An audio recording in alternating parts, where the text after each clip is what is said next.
What is going on, YouTube? This is Vyse speaking, and welcome back! Oh my gosh. Welcome back to episode 7 of the How to Use Splatoon 2 series. In this episode, I'll be briefly going over how to use the Clash Blaster and some strategies that go along with it. So without any further ado, let's get into it.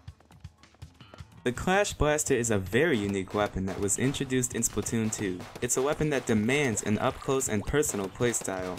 Its selling point is its rapid-fire blast that can be very difficult to deal with. The blasts don't have a lot of range, but the area that the blast covers makes up for that.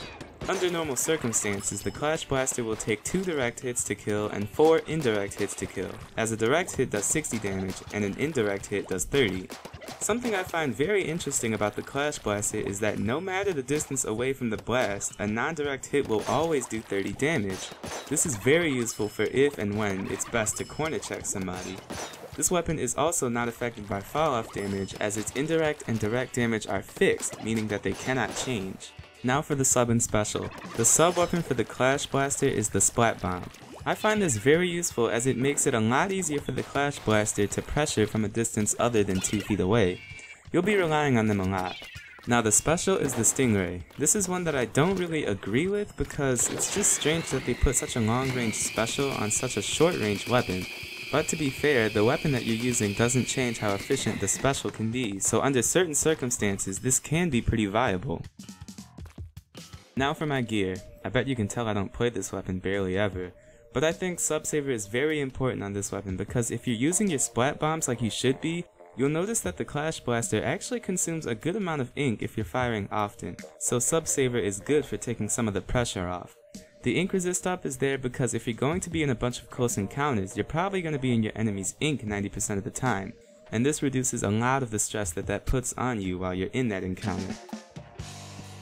So this is that fateful period of time in which I tell you a tip that should help you in your gameplay. Now this time I think the best tip that I could possibly give you is to play your range and don't challenge the wrong people. Now I know I sound like a broken record, but just hear me out. This is probably just a me problem, but so often I forget that I'm a Clash Blaster and 90% of the weapons in this game outrange me. This weapon can be very effective, but only if you know how to use it right, and challenging weapons like heavy splatlings is not using it right. Unless you can get the jump on your opponent, and that's very important when you're playing this weapon.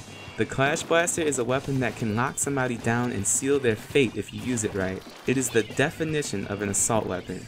Now if you're like me and just start charging at anybody you see, then you're gonna notice that you're getting nowhere. But if you can sneak up on your opponent or attack without them knowing, then you'll kill them so fast they won't even know what hit them. Our team captain once told us, Splatoon is all about unfair fights, and this weapon proves it to be true.